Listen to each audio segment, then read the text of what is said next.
Tonight, is the Spencer Gulf on the cusp of another energy boom as a green hydrogen plant is flagged for Port Pirie? And starting them young and under the pelting sun, Ozkick kicks off in Broken Hill. From our 7 Spencer Gulf studios, your nightly news with Madeline Kerr begins now. Good evening, thanks for joining us. The Spencer Gulf renewable energy boom continues, with Nearstar proposing a green hydrogen plant be built in Port Pirie. The announcement was made when Trade and Investment Minister Nick Champion visited Nearstar's owners in Singapore. Nearstar isn't just about smelting, as the region expands the renewable energy offerings. The company and the Trade and Investment Minister Nick Champion announcing a proposed green hydrogen manufacturing plant in Port Pirie. If Nearstar went ahead with their hydrogen, they could actually power their shipping throughout the world. And wouldn't it be good that rather than ships running on old crude, they're actually running on hydrogen? So to say that I'm excited is an understatement. The plant is expected to produce 100 tonnes of green hydrogen daily thanks to an electrolyser generating 440 megavolts, tying in with the Northern Water Supply project. Green hydrogen is the real go word at the moment, and if we can, we've got all the energy here. We this get the water, and look, they talk about the Northern Water Supply project the state government's doing. We've got all of these things happening here. Nearstar's owner Trafigura said in a statement, Trafigura is pleased to produce and use green hydrogen out of Port Pirie. The total development cost of the green hydrogen plant is expected to be in the range of $750 million, bringing not just massive investment in Port Pirie, but for the entire region. We're on the cusp of a boom here with not only hydrogen, but renewable energy and maybe value adding the resources we've already got here instead of sending overseas. Daniel Pizarro, 7 Spencer Gulf News. Turning to some distressing vision out of Menindee now. And what you're seeing is hundreds of thousands of dead fish that have washed up along the Darling River at Menindee. It's just southeast of Broken Hill. The majority of the fish have been identified as bony bream, but other native species like cod are also among the dead. The New South Wales Department of Primary Industries and Fisheries has been made aware, with officers being sent out to assess the severity and to try and determine what happened. A similar situation occurred in the Lower Darling region back in 2018 and 2019. In that instance, an independent panel found that a sudden change in temperature, as well as poor water quality and not enough water flowing through the area, were all causes of the deaths. A sustainable fashion brand in Port Lincoln is changing the way people shop, one upcycled item of clothing at a time. The company, called Free the Rip, is challenging the idea of fast fashion, encouraging us all to think before we buy. Learning to sew when she was 16, Emily is now using her needle and thread to be the change she wants to see in the world. I take recycled materials, so old sheets, curtains, anything. I go to the op shop and find them, and then I upcycle them into casual wear. Mastering her craft with the help of YouTube videos and local experts, she went on to university to study fashion design. And hard work pays off. The 21-year-old set to put her work on display next week. I am really nervous, but I'm also really excited to see something I've worked so hard for 3 years finally come out to play, and I'll relax a bit after it's done, I reckon. Out of all of her one-of-a-kind pieces, one in particular is her favourite. It would definitely have to be my marquee dress. So I made that dress in honour of my grandma because she used to wear little mini dresses like that, and I just love the collar details, and it was really challenging to pattern make, and so it was very rewarding when it turned out really well. And her grandmother isn't her only inspiration. Growing up by the ocean, I saw the negative impact of human waste, so I really wanted to try and take that out of landfill and give it a new life. Next time you see Emily at a local market, be sure to say hello and discover her quality, sustainable pieces. Alison Hall, 7 Spencer Gulf News. Coinciding with the first AFL match of the year, the Ozkick season launched in Broken Hill yesterday afternoon under sweltering conditions. Hundreds of children descended upon Jubilee Oval to learn new skills and have fun. Braving the heat for the game they love. You went the wrong way! Youngsters in Broken Hill were put through their paces ahead of the 2023 season. You know, I guess I didn't really know what to expect, sort of coming 700 Ks out west, but footy's obviously very prominent out here, as you can tell by the good turnout we've had today. The staff from AFL New South Wales and ACT were out in the schools earlier in the day, spreading the word of the national game. AFL's precursor, Ozkick, is for kids aged 5 to 10. We like to try and get out to a lot of schools all through the state and indeed the country through the early part of the year to sort of try and promote participation in Ozkick throughout the year, and obviously with the end goal of then progressing from Ozkick into junior footy into the local clubs. It's all about the fundamentals, but fun is also an important element. The much-loved program giving young kids their first taste of professional footy. I went to Canberra last week with some of the Giants AFL players, and all of them were Oz kickers. So the earlier the better, and it just helps their development to get in as early as they can. If you missed yesterday's session, there are plenty of opportunities to get your children into Ozkick. Yeah, absolutely they can. So I believe the Broken Hill Ozkick starts in April. So we've still got plenty of time, and there are stages throughout the year too where we can join in and do a sort of modified, shorter Ozkick. Happy footy season. Joshua Mercer, 7, Spencer Gulf News. Still to come tonight, a united front for the future of the Iron Triangle. Spencer Gulf mayors meet to discuss the future. And the ARIA-nominated artists taking to the stage in Burra and Port Augusta.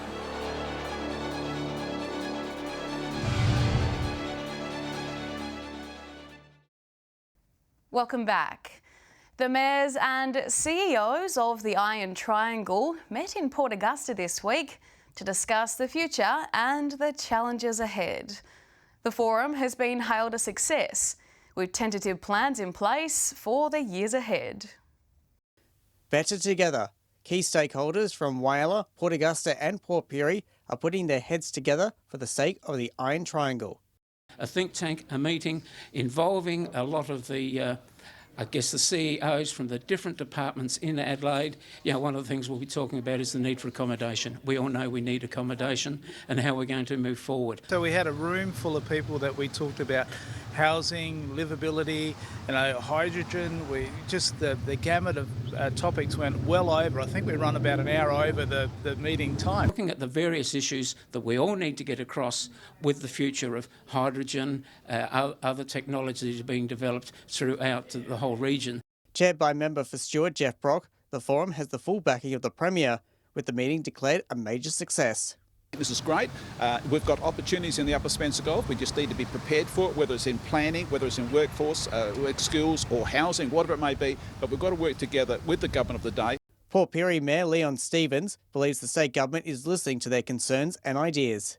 Absolutely. It's very clear from the offset of the new government that they're keen to be a part of this. What we find is brilliant, and thank you very much to the Premier for him allowing us to have Minister Brock at the table in a region. The cost of living also a hot topic. Absolutely. Cost of living is high on our agenda too. I mean, we're the home of renewable energy. So that energy, renewable energy, needs to transpire into our houses in our region. More cities forums will be held, with meetings scheduled every 3 months. Daniel Pizarro, 7 Spencer Gulf News. Broken Hill musician Amy Volkowski will be taking to the stage tomorrow night as the opening act to Charlotte Lelivre. Both singers spent the morning with our reporter Joshua Mercer in the lead-up to Charlotte's album launch. Amy Volkowski has been singing for most of her life. Look, I grew up in a family that sang a lot and in a community that sang a lot, so music was definitely always a part of my life. But yeah, it wasn't really till I was probably in my 20s that I started writing my own songs, and it's been a big part of my life. Last month, Miss Volkowski opened for visiting artist Kim Churchill, who was in Broken Hill promoting his new album, Dawn Sounds. Yeah, look, Theatre 44 approached me about playing support for Kim. It's amazing to see what they're doing over there at Theatre 44, booking so many more gigs, and it was a great opportunity to play in a different space to a pub. But singing isn't Amy's only talent. She started her own media company, called Bush Witch Productions. Her most recent work, the music video to Charlotte Lelivre's song Barrier Line.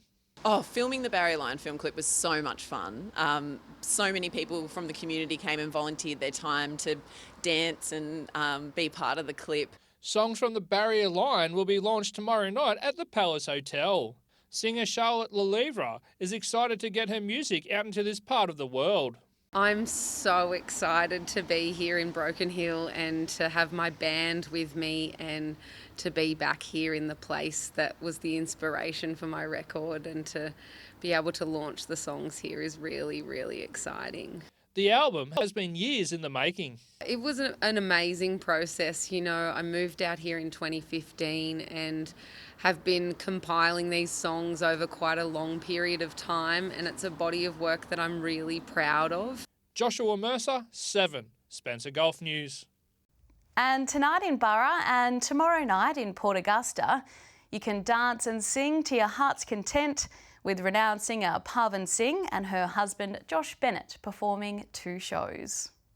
Sponsored by Country Arts SA, the tour is called Bluegrass to Bollywood and showcases the duo's music journey, covering Indian, Brazilian, bluegrass, pop and contemporary music styles.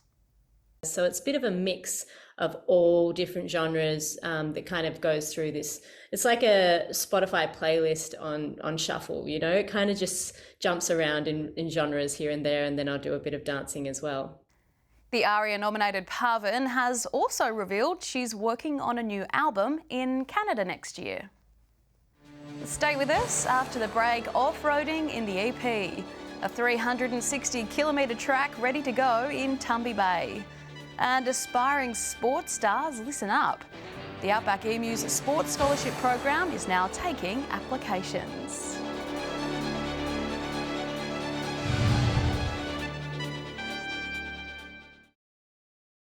Welcome back to 7 Spencer Gulf News.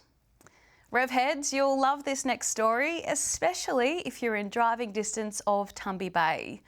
In less than a month's time, Ben McNamara's property will be transformed into an off-roading paradise for the upcoming Jamolka off-roading event. From buggies to bikes, anything goes at Ben's place. Once his personal circuit, the Tumby Bay farmer is branching out, opening it up for everyone to enjoy. I was showing people at race meets what I'd built and done. They were saying should open it up to the public and hold an event. Well, I didn't think it involved so much, but and you can't half do it. So I decided, well, I'll take the bull by the horns and do it properly. Race entries are filling up quickly, and Ben anticipates a good turnout. Well, I'm sort of budging about 1,500 people on the Saturday and maybe 1,500 to 2,000 on the Sunday, because the local footy and quite a bit of sport on Saturday. Those numbers might surpass, but no matter where you go, who you bump into, everyone wants to come have a look. Major sponsors of the event include Jamaica Farming, Tumby Sandmine and Elders.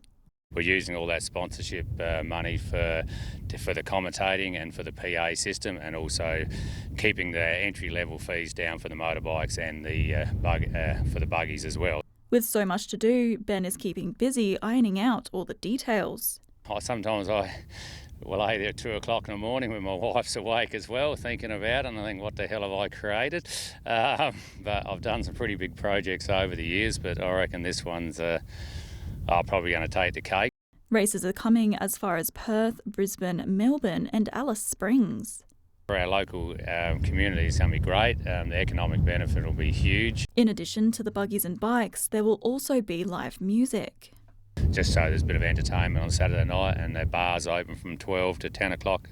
On Friday, 4 o'clock to 10 o'clock, and Saturday, Sunday is just 12 to 10. Head on down to the track on the 15th and 16th of April for the best of local food, local music and local racing. Alison Hall, 7 Spencer Gulf News. And applications for a sports scholarship are now open for students in the Far West. It's called the Outback Emus Pursuits of Excellence in Sports Scholarship, and it's for young people who are involved in junior sport who have shown excellence in their chosen field and are after some financial help to cover the costs of travel and accommodation when going away for representative duties. Applications are due on March 31st and can be sent to the Outback Emus PO Box 1021. But stay with us. After the break, it's down to the final two in Port Augusta cricket between Corn and South Augusta. And it's looking like it will be a hot grand final. We'll have the weekend weather details with Alex Sykes.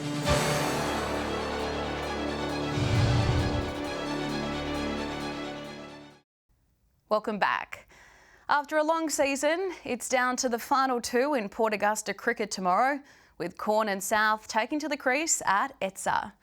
Meanwhile, Southern Air will find out who they're up against when Charlton versus Tasman at Centenary. Here's this week's Cricket Tips. Yeah, g'day and welcome to the grand final edition of Port Augusta Cricket. This week we see Corn take on South Augusta. Corn and South have been the best two teams all year, so I'm going to expect a good grand final. I've spoken to a couple of Port Augusta cricket legends, Shane Cox, formerly of Wilsden. Shane's leaning towards South to win this game. I've also spoken to Jason McNamara of West Augusta. Jason's leaning towards Corn. Me, myself personally, I'm also leaning towards Corn to win because I think they've just got too much bowling and batting talent that will hopefully, well, not hopefully, but we'll see them get over South Augusta. So there's my winner for the grand final, Corn Cricket Club. Welcome to this week's Port Lincoln Cricket Tips. It's preliminary final weekend here in Port Lincoln and it's got some really big games of cricket. Some good weather around and should be two crackerjack games. Firstly in the B grade, we've got a game out at Southern Air South against Lincoln South. Lincoln South have got a few handy inclusions into this match and I reckon they might just get the job done and surprise Southern Air and win out there. In the next game, the A grade cricket here in Port Lincoln at Centenary Oval. Should be a really good game of cricket between Charlton and Tasman's, last year's grand finalists. Charlton knocked off Tasman's in the last minor round of the game to secure a second spot and went down to Southern Air South in the first final. On the other hand, Tasman's had a really good victory over Waybacks last week and I think they're going to do the job again here against Charlton and be too strong and go into another grand final. Thanks for listening to the Port Lincoln Cricket Tips. Good luck to those playing this weekend. I'm sure you're all looking forward to having your weekends back. But it's time now to take a look at what's happening in the weather with Alex Sykes. Alex, I'm wearing green for St Patrick's Day and you're not, but you have a good reason. Maddie, if I was wearing green right now, you wouldn't be able to see me. But enough of that, let's get into today's weather around the Spencer Gulf this St Patrick's Day.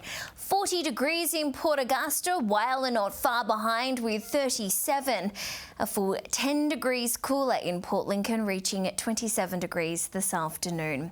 Looking more broadly at today's weather map now, Cooper Pedy was our warmest centre, 42 degrees today. Woodner reached a top of 40. 38 in Port Pirie, 34 in Broken Hill.